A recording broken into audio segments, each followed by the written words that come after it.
आप देख रहे हैं देश लाइव, देश की आवाज। आदाब, नमस्कार, सत श्री अकाल। देश लाइव में आपका स्वागत है। मैं हूं सहल कुरैशी। मुसलमानों को किस तरीके से जेलों में डालकर ठूंस कर उनकी जिंदगी का एक बड़ा वक्त बर्बाद कर दिया जाता है, और जब वो मुसलमान जेल से बाहर आता है रिहा होकर, उसकी आधी से ज्यादा जिंदगी बर्बाद हो चुकी होती है, उसकी जवानी बर्बाद हो चुकी होती है।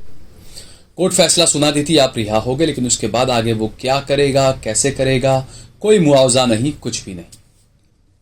ऐसा ही एक मामला राजस्थान से सामने आया।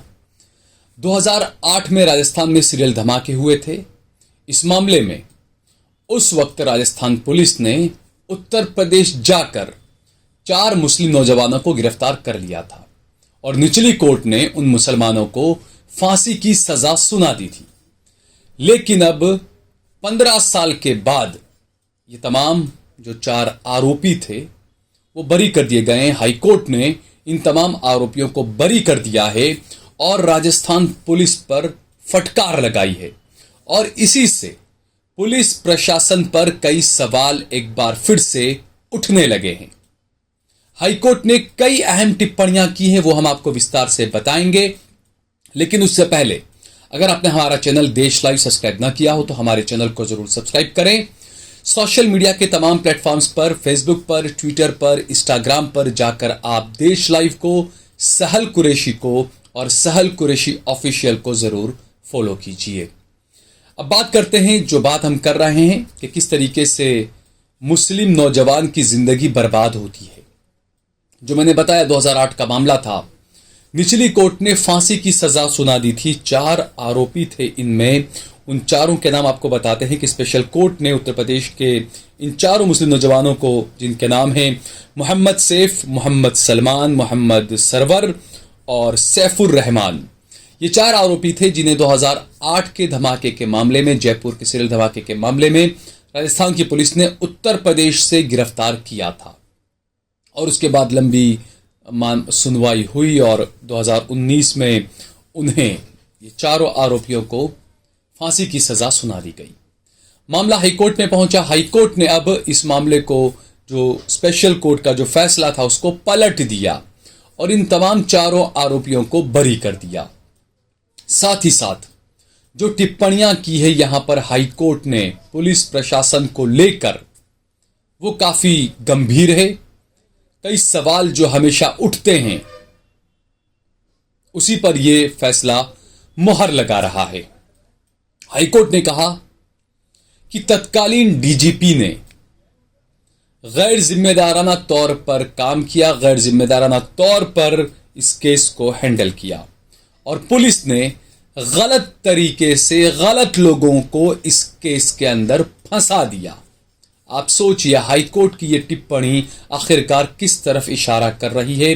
ये बात हम अक्सर बोल रहे हैं, ये बात कई मुस्लिम संगठन अक्सर बोलते हैं कि मुसलमानों को फंसाया जाता है, मुसलमानों को जेलों में ठूंसा जाता है, और उसके बाद वो मुसलमान 17, 18, 19 साल का, 20 साल का मुसलमान नौजवान होता है, उसको किसी आरोप में उठाकर जेलों में ठूंस दिया जाता है, जेल में भर दिया जाता है, और 20 साल बाद, 22 साल बाद उसको बरी किया जाता है, और वो बाइज्जत बरी होता है, उसके खिलाफ कोई सबूत नहीं मिलते हैं।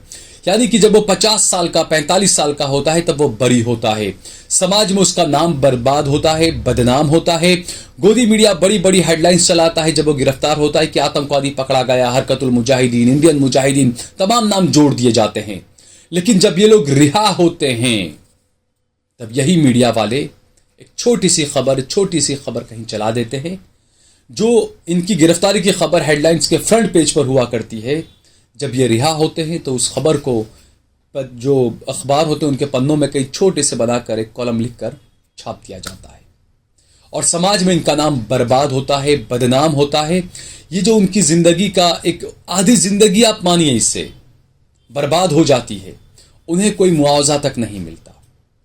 अब यहां पर हाईकोर्ट ने जो कहा वो हम आपको और आगे बताते हैं कि हाईकोर्ट ने ये कहा, जो राजस्थान के चीफ सेक्रेटरी हैं उनसे कहा कि आप डीजीपी पर नजर बनाए रखें और जो कसूरवार पुलिसकर्मी हैं उनके खिलाफ क्या एक्शन लिया जाता है, इस पर आप नजर बनाए रखें। यानी राजस्थान सरकार को अब कार्रवाई करनी होगी। चुनाव है राजस्थान के अंदर विधानसभा के, तो ऐसे में अशोक गहलोत, कांग्रेस की सरकार है, वहां पर अशोक गहलोत मुख्यमंत्री है, वो खुद भी अब फंस गए हैं, क्योंकि कार्रवाई करेंगे तो उनका हिंदू वोट छटक जाएगा। यही तो डर रहता है ना पॉलिटिकल पार्टीज को। तो क्या कार्रवाई होगी इनके खिलाफ? और अगर ये जो जयपुर के धमाके थे, मोहम्मद सैफ, मोहम्मद सलमान, मोहम्मद सरवर और सैफुर रहमान अगर बरी हो गए हैं, जब इन्होंने नहीं किए ये धमाके, तो ये धमाके किसने किए थे? समझौता धमाका आपको याद है? मक्का मस्जिद का धमाका आपको याद है? अजमेर दरगाह पर हुआ धमाका आपको याद है? मालेगांव में धमाका हुआ वो आपको याद है? किन लोगों के नाम थे उन धमाकों में? कहां हैं आज वो लोग? क्या कार्रवाई हुई है उन पर? ये सवाल उठना लाजमी है। किसी भी चीज की जब इंक्वायरी शुरू होती है, जांच शुरू होती है, तो सीधा मुसलमानों पर इशारा रखकर वो शुरू किया जाता है। और उसका नतीजा ये होता है कि ये पहला मामला नहीं है कि कोई मुसलमान नौजवान, 3-4 लड़के 15 साल जेल में रहने के बाद बरी हुए। ऐसे आपको सैकड़ों मामले मिल जाएंगे। कई मामले आपको ऐसे मिल जाएंगे कि मुस्लिम नौजवान 15 साल, 18 साल, 22 साल अलग अलग आतंकवाद के आरोप में जेलों में रहे और बाद में बरी हो गए। उनको बरी करना पड़ा कोर्ट को। अब ऐसे जो पुलिस वाले थे, उनके खिलाफ कार्रवाई कब होगी? होगी भी या नहीं होगी? और जो ये 4 मुस्लिम नौजवान हैं जिन्होंने अपनी जिंदगी का बड़ा हिस्सा जेल के अंदर बर्बाद कर दिया, इनका बर्बाद कर दिया गया, इनका जवानी इनकी बर्बाद कर दी गई, क्या उन्हें मुआवजा नहीं मिलना चाहिए? जो उनकी इज्जत गई, जो उनकी फैमिली बर्बाद हुई, जो उनके परिवार वालों ने झेला, क्या उसका खामियाजा उन्हें नहीं मिलना चाहिए? क्या उन्हें सरकारी नौकरी नहीं मिलनी चाहिए? बिल्कुल, लोगों को यह बात बुरी लगेगी मेरी, कुछ लोगों को मिर्च भी लगेगी कि मैं सरकारी नौकरी दिलाने की बात कर रहा हूं। बिल्कुल मैं बात कर रहा हूं क्योंकि उन पर आरोप, दोष साबित नहीं हुआ है, कोर्ट ने उन्हें रिहा किया है और आपके सिस्टम की वजह से उनकी जिंदगी बर्बाद हुई, उनके परिवार वालों को बहुत कुछ झेलना पड़ा। उसकी जिम्मेदारी कौन लेगा? उनको मुआवजा कौन देगा? उनकी जिंदगी को दोबारा पटरी पर लाने का काम कौन करेगा? विश्व गुरु है ना, तो विश्व गुरु को तो यह काम करना पड़ेगा कि जो लोगों के खिलाफ, जो लोगों के साथ इस तरह का घटिया किस्म का व्यवहार किया गया, जिनकी जिंदगी से बर्बाद की गई, जवानी बर्बाद कर दी गई, गलत केसों में फंसा दिया गया, तो विश्व गुरु को होना चाहिए कि वो आगे आए। सनातन धर्म भी यही तो कहता है ना कि इंसाफ करो। कोई भी धर्म हो, कोई भी मजहब हो, हर मजहब इंसाफ की बात करता है। तो यहां पर जो 4 मुस्लिम नौजवानों के साथ में जो हुआ, उनके साथ इंसाफ कौन करेगा? सिस्टम पर सवाल उठ रहे हैं। राजस्थान में विधानसभा के चुनाव हैं, मुद्दा मिला हुआ है लोगों को। अब देखना है क्या होता है, कब कार्रवाई होती है। चीफ सेक्रेटरी को हाईकोर्ट ने कह दिया कि आप नजर बनाए रखें डीजीपी पर कि क्या कार्रवाई करते हैं, क्या एक्शन लेते हैं। अब चीफ सेक्रेटरी क्या करते हैं, किसके इशारे पर चलते हैं? मुख्यमंत्री जो राजस्थान का, जैसे मैंने बताया, कांग्रेस की सरकार है, वो क्या करते हैं? ये एक अहम मुद्दा है। और अक्सर ये होता है कि मुसलमानों को लाकर कटघरे में खड़ा कर दिया जाता है और उसके बाद एक लंबा, क्योंकि यहाँ की कानून व्यवस्था और यहाँ का एक कानूनी प्रक्रिया इस तरह की है कि केस 20-20 साल तक चल जाते हैं। इससे पहले मैंने खबर की थी कि सूरत से और अहमदाबाद के तकरीबन 20 नौजवान लड़के, उनकी जवानी बर्बाद हो गई और सिमी के मामले में उनकी गिरफ्तारी हुई थी, उन पर आतंकवाद का आरोप लगा था और 22 साल बाद वो लोग बरी हुए, रिहा हुए। उनमें कुछ लोग ऐसे भी थे जो भारतीय थे लेकिन एनआरआई थे, भारत के थे लेकिन वो भारतीय मूल के थे, लेकिन वो एनआरआई थे, अमेरिकी सिटीजन थे। इस केस में उनको जब फंसाया गया तो उनका अमेरिका का तमाम सारा चिट्ठा खत्म हो गया, वो दोबारा अमेरिका नहीं जा पाए, यहीं पर उन्होंने अपनी जिंदगी को बर्बाद कर दिया।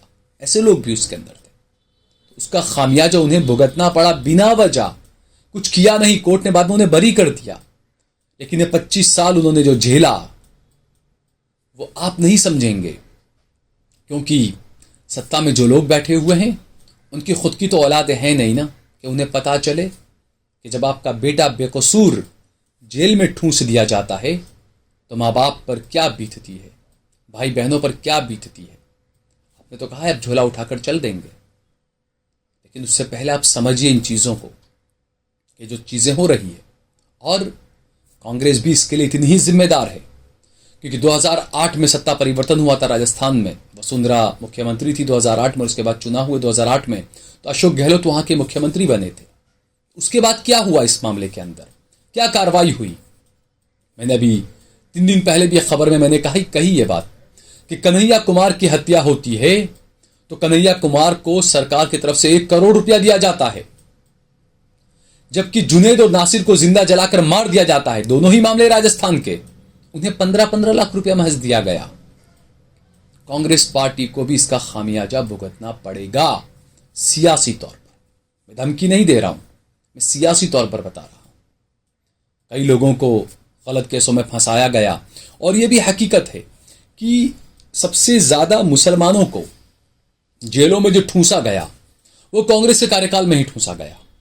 जब शिवराज पाटिल गृहमंत्री हुआ करते थे, जब चिदंबरम गृहमंत्री हुआ करते थे, ये 2 गृहमंत्री का कार्यकाल ऐसा रहा कि सबसे ज्यादा मुसलमान इस दौरान जेलों में ठूंसे गए। अब इसका जिम्मेदार कौन? पुलिस ने क्या किया? कोर्टों के फैसले आने के बाद भी क्या उन पुलिस वालों के खिलाफ कार्रवाई हुई या नहीं हुई? एक मिसाल पेश की जानी चाहिए, ऐसे पुलिस वालों के खिलाफ सस्पेंड करके उनके खिलाफ सख्त कार्रवाई की जानी चाहिए, ताकि जो दूसरे पुलिस वाले हैं, हर राज्य की बात कर रहा हूं मैं, पूरे देश की बात कर रहा हूं, उन पुलिस वालों को सबक मिले और इस तरीके से केस को क्लोज करने के चक्कर में किसी को भी उठाकर फंसा न दिया जाए। इस बारे में हम सभी को सोचना चाहिए। अगर आपको ये वीडियो पसंद आया हो तो इस पर कमेंट करिए, इसे लाइक करिए, इसे ज्यादा से ज्यादा शेयर करिए, और अगर आपने हमारा चैनल देश लाइव सब्सक्राइब न किया हो तो हमारे चैनल को जरूर सब्सक्राइब कीजिए।